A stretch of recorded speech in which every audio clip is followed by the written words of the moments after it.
안녕하세요. 컨볼루셔널 뉴럴 네트워크 발표를 맡은 고려대 석사과정 이기창이라고 합니다. 목차는 다음과 같습니다. 일단 아키텍처, 그러니까 모델을 좀 설명을 좀 드리고요. 그 다음에 순전파, 역전파 과정을 살펴본 다음에 번외로 한국어 명사 온톨로지, 그러니까 그 21세기 세종계획의 일환으로 국립국어원에서 만든 그 명사 데이터가 좀 있는데요. 이 부분을 좀 설명을 해드리도록 하겠습니다. 네, 바로 전 강의에서 리커시브 뉴럴 네트워크를 좀 살펴봤었는데요. 네, 복기를 좀 하자면 리커시브 뉴럴 네트워크는 더 컨트리, 마이 벌스처럼 비교적 응집성이 높은, 그러니까 문법적 관계가 좀 높은 입력값들을 그 트리 구조를 만들면서 학습을 하는 과정 네트워크입니다. 근데 문제는 이렇게 파싱된 말뭉치가 사실 구하기가 굉장히 어렵죠. 근데 이게 없으면 학습이 사실 좀 어렵기는 합니다. 리커런트 뉴럴 네트워크는 사실은 이거 입력값을 순차적으로 그냥 넣기 때문에 파싱된 말뭉치가 뭐 굳이 파싱이 안 돼 있어도 적용 가능하긴 한데 근데 만약에 벌스라는 단어가 별 의미가 없거나 혹은 더 컨트리 오브 마이 벌스가 너무 긴 문자열이다 라고 하면 사실 그레디언트가 잘 전파가 안 되거나 마지막 단어가 너무나 좀 과다하게 반영이 돼서 학습에 방해가 되는 이런 단점을 가지게 될 겁니다. 반면에 이제 컨볼루션 뉴럴 네트워크는 그 뭐 문법적 관계를 고려하지 않고 그냥 위로 그냥 쭉 올라가는 구조이고요. 근데 이제 이 컨볼루션 뉴럴 네트워크가 사실은 이미지에서 쓰였었던 건데 텍스트에도 좋은 성능을 보이면서 많은 주목을 받지 않고 있지 않습니까? 그 이유를 몇 가지 살펴보도록 하겠습니다. 이 CNN 모델을 보시면 그 필터라는 존재가 있는데요. 이 필터는 그 입력값들을 순차적으로 슬라이딩 하면서 지역 구조를 반영하는 역할이라고 보면 되겠습니다. 그런데 이 필터의 크기가 지금 보시다시피 어, 빨간색 박스의 크기로 되어 있다면 단어를 두 개씩 보는 것이거든요. 이거 같은 경우에는 바이그램 모델을 커버할 수 있다고 보게 되는 겁니다. 이게 근데 이 크기가 예를 들어서 단어를 3개씩 보게 된다, 4개씩 보게 된다, 5개씩 보게 된다. 이거 크기를 얼마든지 늘릴 수 있고 유연하게 조절할 수가 있거든요. 이러면서 다양한 앵그램 모델을 커버할 수 있다는 게 CNN의 텍스트 처리에 있어서의 장점이 아닌가 싶습니다. 풀링도 마찬가지인데요. 이 풀링은 사실 뒤에서 설명을 좀 드리겠지만 풀링은 그 지역에서 추출한 지역 정보에서 추출한 정보를 뭐 맥스 풀링을 해서 최대값만 뽑아낸다든지 아니면 평균을 내가지고 평균값을 취한다든지 해가지고 그 지역 구조를 전체적으로 좀 약간 추상화한다 이런 느낌을 받는 역할을 하게 되는데요. 이것 때문에 CNN이 좀 그 로컬 정보를 필터해서 반영하고 그 필터가 뽑아낸 로컬 정보를 풀링의 존재로 좀 추상화하는 그렇게 해서 좀 성능이 많이 향상되지 않았나 생각이 듭니다. 일단은 이번 CS224D 이번 강의에서 CNN 강의에서 가장 기본적으로 그 좀 살펴보고 있는 모델이 김윤 교수님의 그 CNN 모델이거든요. 그 부분을 이제 좀 수식적으로 표현한 부분이 이 장표인데 그 수식의 의미에 너무 매몰될 필요는 전혀 없으시고요. 그 밑에 그림 기준으로만 설명을 드리겠습니다. 그 그림을 보시면 그 더 컨트리 같은 그 x1, x2, x3부터 x5까지 있지 않습니까? 이것들은 단어 벡터들입니다. 근데 여기 같은 경우에는 2차원 벡터이네요. 그래서 K는 2가 되고 그리고 사실 3개씩 단어를 보기 때문에 사실 트라이그램이고 여기에서 노테이션 상으로는 H가 3이게 됩니다. 그러면은 X1부터 X3까지 필터가 한번 보고 그 다음 단어 그러니까 그래서 더 컨트리 오브를 먼저 처음에 필터 보게 되고 두 번째는 필터는 두 번째로 컨트리 오브 마이를 보게 되고 그 다음은 오브 마이 벌스 이렇게 보게 되는 겁니다. 그렇게 해서 만들어진 것들이 피처 맵이라고 보시면 되고요. 이 피처 맵은 n-h 플러스 1에 해당하는 개수가 되고 여기서 n은 센텐스의 단어 개수 그러니까 여기서는 지금 센텐스가 5개의 단어로 이루어졌기 때문에 n이 5이고 그래서 그 피처맵의 C라는 벡터는 3개의 요소로 이루어진 3차원짜리 벡터가 되게 되는 것입니다. 이 패딩도 좀 많이 쓰이는 기법인데요. 사실은 원래는 전 장표에서는 그 피처맵 그 벡터가 C1, C2, C3 이 3차원 벡터였는데 이렇게 제로 패딩을 하게 되면은 이 입력값의 길이, 그러니까 입력 문자, 그러니까 입력 문장의 길이인 5개 그대로 피처맵이 산출이 되게 됩니다. 그리고 풀링이 있는데요. 만약에 이제 그 패딩을 안 한 기준으로 C1, C2, C3 이 기준으로 설명을 드리면 이제 만약에 C가 이렇게 돼 있다고 하면 이 요소값 3개 중에 C1, C2, C3 중에 최대값을 취하는 게 맥스 풀링이고 C1, C2, C3의 평균을 취하는 게 에버리지 풀링이라고 볼 수가 있겠습니다. 근데 만약에 필터가 M개이면 그 M개만큼의 저기 풀링된 결과물이 나오게 되는데요. 이거를 싹 다 벡터 형태로 바꿔놓은 게 Z. 그러니까 이 파이널 픽처 벡터가 되고 이 Z에 대해서 WS를 내적한 다음에 바이어스를 더해준 후 소프트맥스를 취해서 그 정답과 비교한 다음에 역전파를 하는 구조가 되겠습니다. 김윤 교수님 논문의 아키텍처, 네, 이 그림 되게 많이 보셨을 텐데요. 일단은 그 설명을 해드리면, wait for the video and 뭐 don't rent it 뭐 이런 식으로 그 문장이 있다고 치고 이 문장에 해당하는 아니, 문장의 각 단어에 해당하는 벡터들을 쫙 이렇게 묶어가지고 하나의 그 입력값으로 만들게 됩니다. 여기서 빨간색 박스는 그 바이그램에 해당하는 필터가 될 것이고요. 노란색 박스는 트라이그램이 될 겁니다. 그래서 필터의 개수만큼의 오른쪽 그 피처 벡터들이 피처 맵들이 이렇게 나오게 되고요. 이 피처 맵의 요소 값 가운데 김윤인 교수님 논문에서는 맥스풀링을 사용하거든요. 그래서 이 요소 값의 최대값을 취해서 파이널 피처 벡터를 만들게 되고 그게 세 번째 그 단계입니다. 세 번째 단계에서 그 풀리 커넥티드 레이어, 그러니까 거기다가 WS라는 매트릭스를 내적해주고 이 Z에다가요. 이 Z 거기에다가 바이어스를 더해준 다음에 소프트맥스 확률을 구하고 다시 또 정답과 비교한 다음에 역전파를 시키는 구조가 김윤 교수님이 만든 CNN 아키텍처가 되겠습니다. 김윤 교수님이 만드신 그 아이디어, 그러니까 그 기법, 그 아키텍처에는 몇 가지 기법들이 있는데 그 중에 하나가 멀티 채널입니다. 그 멀티 채널은 뭐냐? 그러면 아까 그 그림에서 설명을 그 이번 장표에서 하려고 좀 빠뜨린 부분이 있는데요. 그게 하나가 뭐냐면은 다이내믹과 스태틱이라는 개념입니다. 사실은 그 그레디언트를 전파시킬 때 웨이트들한테, 그러니까 웨이트라고 하면은 여기서 필터의 웨이트 내지는 맨 마지막에 붙어있는 풀리 커넥티드 레이어의 WS라는 웨이트들을 학습시키는 구조가 기본이 그 CNN의 학습이 될 텐데요. 사실은 X 자체, 그러니까 단어 벡터 자체를 학습을 시킬 수도 있습니다.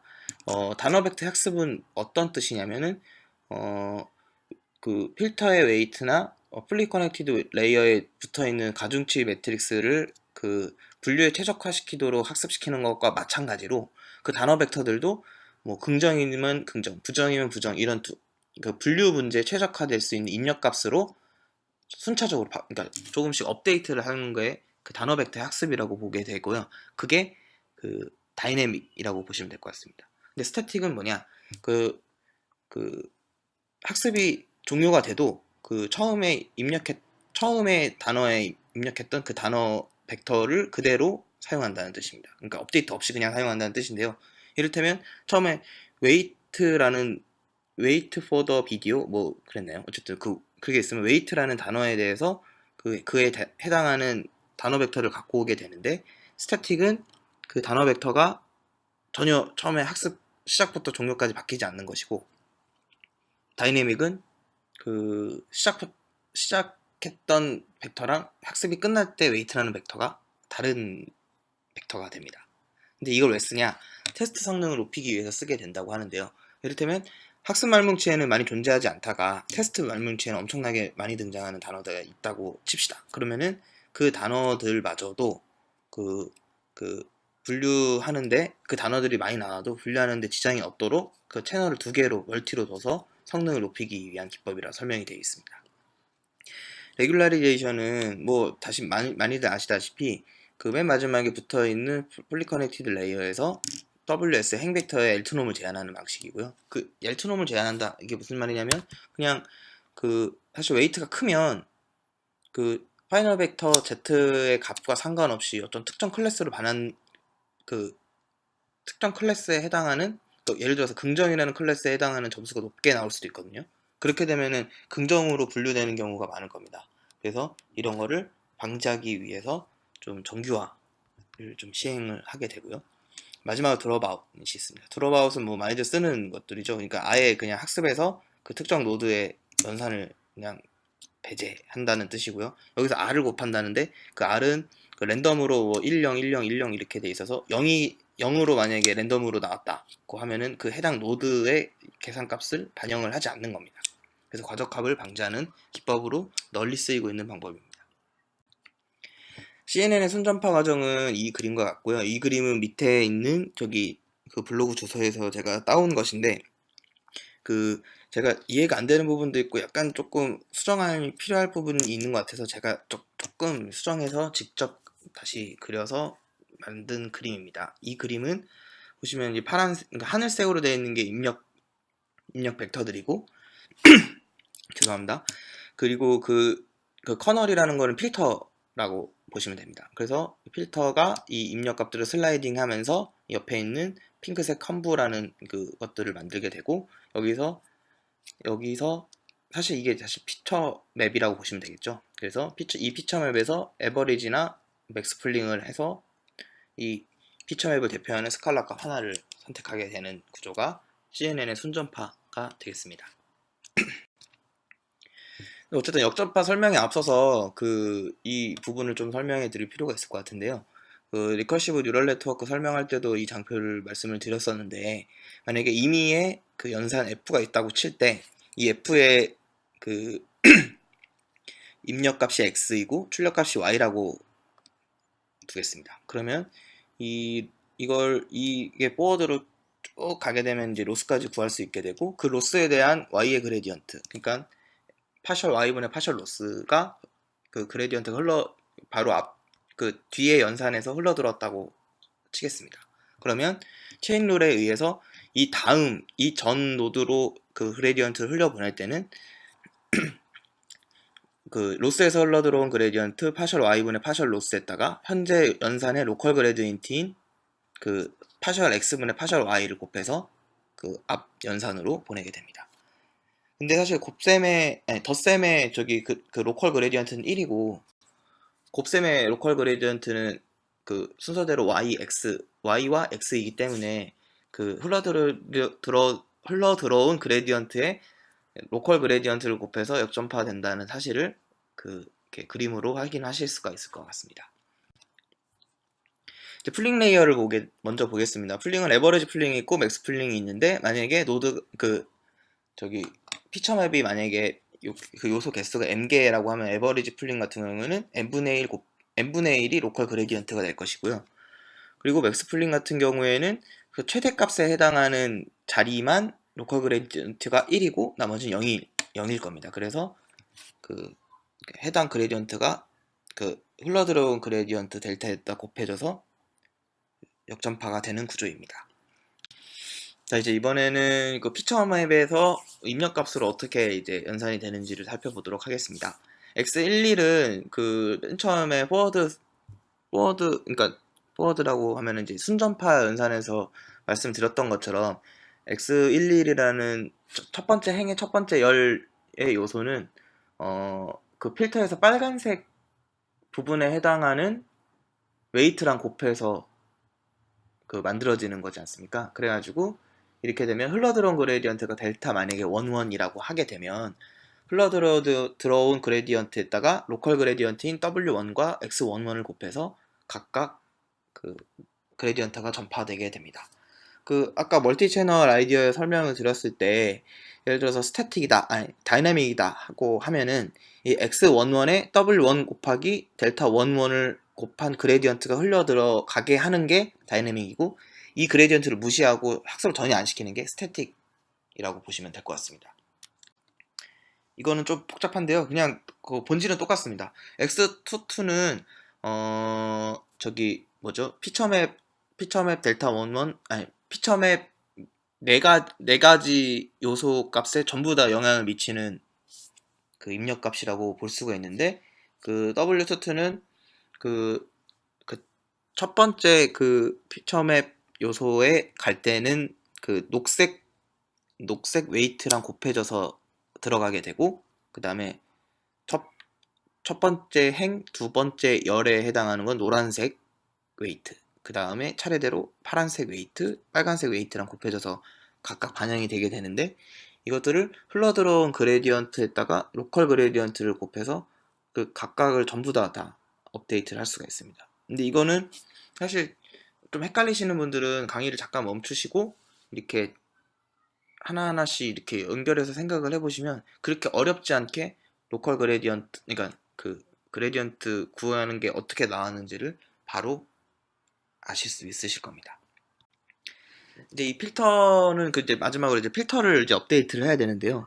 이거를 그 직전 장표랑 직진전 장표를 싹 다 묶어가지고 생각을 해보게 되면 각각 그 필터를 업데이트할 때 이런 식으로 업데이트를 할 수 있다는 것을 알 수가 있습니다. 그래서 예를 들어서 그 파셜 W1이라고 되어 있는 부분은 뭐 파셜 W1분의 파셜 로스인 건데, 여기 딱 이 그레디언트 값은 지금 화살표로 써 있는 것처럼 x11 더하기 x12 더하기 x21 더하기 x22 이걸 다 도와준 다음에 곱하기 그 델타 22 이거를 곱해줘서 이제 그레디언트를 구하게 되는데, 이만큼의 그레디언트에다가 사용자가 지정한 학습률, 그리고 이거를 그러니까 그레디언트의 반대 방향, 그러니까 마이너스를 취해가지고 이제 그 W1을 업데이트하게 되면은 이게 한 스텝의 그 필터 웨이트 업데이트가 되게 되는 겁니다. 인풋 같은 경우에는 그러니까 원래 필터, 그러니까 이거는 사실은 그 직진전 잔표들 보시고 이걸 하나씩 그러니까 색깔이랑 맞춰서 보시면 이거를 이제 일반화하고 종합하게 되면은 그 이런 식으로 나타낼 수가 있게 되는데요. 그래서 인풋이라고 하면 아까도 얘기했지만 그 다이내믹 기법, 그러니까 멀티 채널에서 다이내믹처럼 그 인풋에도 그레디언트를 흘려보내려고 할 때 그 흘려보내는 그레디언트를 계산하는 방식입니다. 이거는 아까도 말씀을 드렸지만 그 쟤는 역전파할 때 이제 하나하나씩 이렇게 그 흘러들어온 그레디언트에다가 로컬 그레디언트를 곱해가지고 각각의 요소들에 대한 그레디언트를 한번 예시로 보여드린 장표가 있잖아요. 근데 그거를 맞춰서 그 한꺼번에 종합하게 되면은 이런 방식으로 그 역전파를 그 일반화할 수 있게 됩니다. 네, 이번에는 번외로 한국어 명사 온톨로지를 소개해 보려고 합니다. 이거는 뭐냐면 국립국어원에서 2000년대 초반에 21세기 세종계획이라는 이름으로 다양한 말뭉치랑 언어 관련 자료들을 만들어 본 적이 있는데, 그 일부 결과입니다. 보시면 이 홈페이지, 국립국어 홈페이지에 체연상세.xml, 그러니까 XML 파일로 되어 있는 게 있는데 2007년 12월에 업로드가 됐고, 지금까지 조회수가 80밖에 안 되는 거 봐서는 아직까지는 따끈따끈한 만든 지 오래됐지만 굉장히 그 아는 사람이 없는 따끈따끈한 정보라고 볼 수가 있겠고요. 그 이번 강의 자체가 CS24D 강의 자체가 텍스트 관련 강의니까 좀 이거를 좀 자료를 설명해 드리면 도움이 될 것 같아서 한번 소개해 드립니다. 이 구조는 어떻게 되어 있냐면은 한 0단계가 on이에요. on. 그러니까 모든 것이라는 뜻이고요. 그 다음에 구체물, 집단, 장소, 추상적 대상, 사태, 이게 이제 1단계. 그리고 구체물 밑에 뭐가 있고 집단 밑에도 뭐가 있고 그 밑에 뭐가 있고 해서 총 7단계, 총 8가지 단계로 세분화되어 있는 게 이 온톨로지라고 보면 되겠습니다. 명사에 대해서 이 온톨로지를 사람이 직접 구축한 거라고 합니다. 분포가 어떻게 되어 있냐?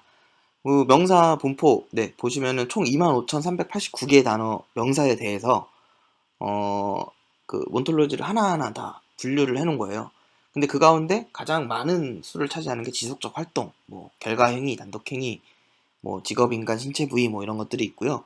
그리고 온톨로지는 어떻게 구성되어 있냐? 0단계인 on이 딱 한 개밖에 없고, 그리고 아까 방금 설명드렸던 무슨 그 뭐라 그래야 되죠? 구체물, 집단, 장소, 추상적 대상, 사태 뭐 이런 것들이 이제 1단계에 해당하는데 그게 5개입니다. 근데 그 밑에 1단계 밑에 있는 2단계들은 69개 뭐 이런 식으로 해서 온톨로지는 총 유니크한 온톨로지들이 646개 이렇게 구성이 되어 있습니다. 네, 그럼 한번 예시를 들어보겠습니다. 옷 밑에 자연물 밑에 구체 자연물 밑에 블라블라 하고 나서 대칭적 친족에 해당하는 그 카테고리의 한국어 명사는 다음과 같습니다. 고부, 근친, 동서, 맞동서, 맞매부 뭐 이런 것들이 있고요. 또 하나 예시 들어보겠습니다. 이번에는 온, 사태, 행위, 물리적 행위, 블라블라해서 긍정적 결과 행위에 해당하는 것들은 다음과 같습니다. 뭐 개선, 개화, 건국, 건립, 국위선양 뭐 이런 것들이 있고요. 근데 이런 것들이 왜 중요하냐? 쓰기에 따라서는 워드 임베딩을 할 때 좀 더 구성을 그러니까 그 임베딩된 단어 벡터들의 품질을 좀 계산하는데 좀 도움을 줄 수 있을 것 같고요. 그거 말고도 네, 지금 당장 떠오르진 않지만 어쨌든 네, 다양한 활용 방법이 있을 것 같고, 그리고 실제로 한국어로 된 말뭉치나 한국어로 된 언어 자료 가운데 사람이 이렇게 하나하나 태깅을 해가지고 공들여 만든 자료가 많지 않다는 생각이 들어서 이렇게 소개를 한번 해드립니다. 혹시 이 자료를 가지고 재밌는 사례를 만약에 만드셨다면 저한테도 한번 살짝 귀띔을 해주시면 매우 감사하겠습니다. 네, 지난번 강의와 마찬가지로 제 모든 그 강의 자료, 그러니까 발표 자료와 이런 것들은 전부 다 이 홈페이지에다가 이 블로그에 업로드를 해놨기 때문에요. 이 블로그에서 글을 확인하시면 이 같은 내용을 좀 더 섬세하게 천천히 살펴보실 수 있을 것 같습니다. 혹시 질문 있으시거나 지적하실거나 틀린 게 혹시 만약에 있다면 언제든지 메일이나 댓글 주시면 제가 언제든지 네, 답변을 잘 드리도록 하겠습니다. 네, 부족한 강의 들어주셔서 정말 감사드립니다.